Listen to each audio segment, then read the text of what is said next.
Bismillahirrahmanirrahim. Asyhadu an la ilaha illallah wa asyhadu anna Muhammadur Rasulullah. Kataipun tiang tanglet, nopo ose Masirul kok panjenengan niku selalu mengutarakan sholawat. Sedangkan 500 tahun yang lalu sholawat niku nggur diucap mung sekali. Termasuk syahadat sampai wonten ajaran ingkang tiyang sing ngajaraken syahadat niku hanyalah sekali. Nah niku nggih. 500 tahun yang lalu agama Islam di dunia ini termasuk di Indonesia ini sudah hancur dikotori oleh orang-orang yang mengaku darahnya Rasulullah, cicitnya Rasulullah, makomnya Rasulullah, sampai mengatakan ojo nglakoni kaya ngono, kok edan kok gendeng. Nah niku ilmu ma'rifatullah niku mboten tiyang sak kabehane saged. Nah niki ajaran 500 tahun yang lalu oleh orang-orang yang mengaku dirinya orang Arab, penyataannya bukan orang Arab, gen Yahudi, perilaku jahiliyah, perubah kehendak Allah, perubah sejarah yang ditempati mereka. Mereka adalah budak Yahudi yang lari ke Yaman, dibeli oleh Belanda, dibawa ke Indonesia. 500 tahun yang lalu Indonesia ini dibuduhi oleh mereka termasuk para habib-habib yang di samping-samping para waliyullah pribumi itu. Mereka bukanlah wali, mereka bukanlah ulama, mereka hanyalah jadi benalu informasi Belanda untuk menyatakan para waliyullah pribumi pejuang-pejuang Indonesia ini informasinya mereka. Nah niku salah satunya pun kula sanjangaken Kiai Hasan Genggong. Hasan Genggong niku informasinya adalah Habib Kiai Hasan Genggong ada di pondok. Berapa lama kemudian datanglah para company itu dengan sekutu pribumi yang menjadi pengkhianat waktu itu. Itu informasinya dari Habib-habib itu. Termasuk kiai dari Malang diambil, dibawa kemana itu, lalu diberondong, ditembak. Itu diberondong kalau zaman dahulu. Zaman sekarang ini ditembak lah itu. Maka kita terdoktrinlah selama itu. Karena itu para wali-wali Allah sesungguhnya sudah tahu. Termasuk Kiai Hasyim Asy'ari, Syekhona Khalil Bangkalan, Romo Yai Hamid, Kiai As'ad Sitibondo. Tak ada Habib-habib itu bukan wali, bukan. Hanya mereka yang membuat kitab sendiri, menulis sendiri bahwa dirinya adalah nasab Rasulullah, darah Rasulullah, cicit Rasulullah. Bukti nyata itu. Tersisiplah kitab-kitab yang dibuat mereka dimasukkan ke dalam pondok-pondok pribumi. Lah niku bukti pun. Kenyataannya mereka hanyalah benalu. Sekarang ini sudah terbongkar.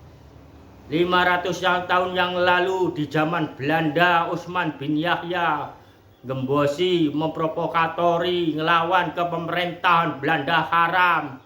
Diteruskan jatuh ke aidi pemimpin komunis PKI, Ba'alawi. Diteruskan di zaman Gus Dur PKI, NU PKI, Nahdlatul Ulama PKI. Ya mereka-mereka ini yang mengatakan sehingga menguasai Monas.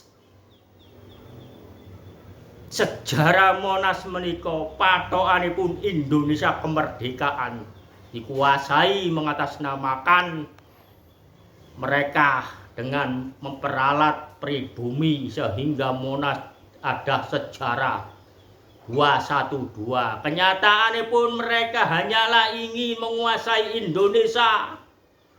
Nah ini sudah jelas ini. Habib-habib gen jahiliyah yang berkedok agama, berbisnis yayasan, berbisnis pondok, kenyataannya juga di mana-mana berbisnis tempat pelacuran, tempat prostitusi. yang dia katakan halal dengan akad nikah ciri di situ. Dalil mereka, tapi dalil Allah, kehendak Allah. Nikah itu adalah di dalam agama sakral untuk melakukan satu kali, maka itu terbuat ilmunya seorang perempuan dari tulang rusuk di zaman Nabi Adam. Mereka seenaknya memperdaya, membodohi, ngakali pribumi, tapi Allah tidak terima. Sekarang ini yang dimana mereka gencar untuk menceritakan bahwa kitabnya Habib ini dulu gini, Habib ini dulu begitu. Kenyataannya mereka sudah terbongkar dari nenek moyang mereka sampai cici-cici sekarang sudah terbongkar. Segampang itukah memfitnah perjuangan wali-wali Allah pribumi, termasuk penduduk pribumi Indonesia ini, menghonis-honiskan PKI, memfitnah seperti itu? Bukankah fitnah lebih kejam dari pembunuhan? Itu Allah yang berkata. Apakah mereka tidak takut dengan Allah? Kenyataannya tidak takut. Mereka hanyalah kepentingan pribadi, kepentingan golongannya yang disebut diayatkan oleh Allah, harta tahta wanita. Nah itu, lek pun memegang harta, urusannya nggih wanita. Lek pun memegang jabatan, urusannya nggih donya. Lek pun memegang wanita, maka itulah mereka yang disebut setan-setan jahiliyah yang berwujud manusia. Niku nggih pun jelas sejarahipun bangsa Indonesia negara ini merdeka karena pribumi sendiri, bukan bantuan dari mana, bukan, apalagi dari Habib itu. Habib itu pun jelas bukan orang Arab, hanya berbahasa Arab, jelek-jelekan orang Arab. Nah itu, mereka adalah orang Yahudi. Maka dari itu pribumi harus berhati-hati. Sejarah nenek moyang memperjuangkan negara ini banyak sekali. Yang di Aceh dengan alat senjatanya yang namanya rencong, yang di Madura senjatanya dengan celurit. Keseluruhan Indonesia, sejarah Indonesia mengusir para penjajah itu hanyalah dengan bambu runcing. Maka dari itu kita hormati nenek moyang kita yang gugur berjuang demi negara Indonesia ini. Kita jaga keaslian sejarah agama Islam yang dibawa Kanjeng Nabi Muhammad SAW. Kita jaga keaslian pejuang wali-wali Allah Indonesia ini. Maka dari itulah panjenengan ora usah ngamalno sing aneh-aneh, cukup mung selawat.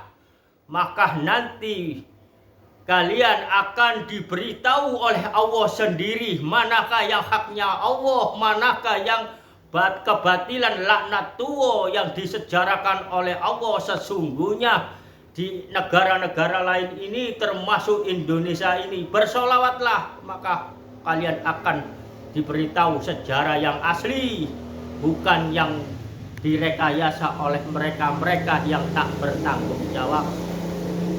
Dadosipun intine menika panjenengan harus berpondasi kepada Al-Qur'an, kepada Kanjeng Nabi Muhammad sallallahu alaihi wasallam. Sholawat menika sanes bahasa Arab, suratul Al-Fatihah menika sanes bahasa Arab, istighfar nika sanes bahasa Arab, syahadat nika sanes bahasa Arab.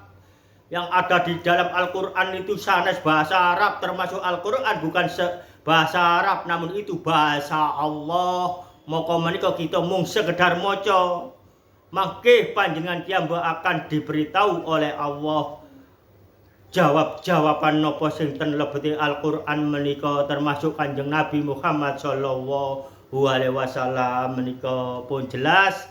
Al-Qur'an enten sing ngarteni kersane niku sing diarteni, mangke tanggung jawab ten ngersane Allah piyambak. Kita sedanten sebagai umat Islam Kanjeng Nabi Muhammad sallallahu alaihi wasallam tak berhak untuk mengartikan Al-Qur'an. Kita cuma diberi kewajiban oleh Allah untuk belajar ayat-ayat Allah melalui Al-Quran.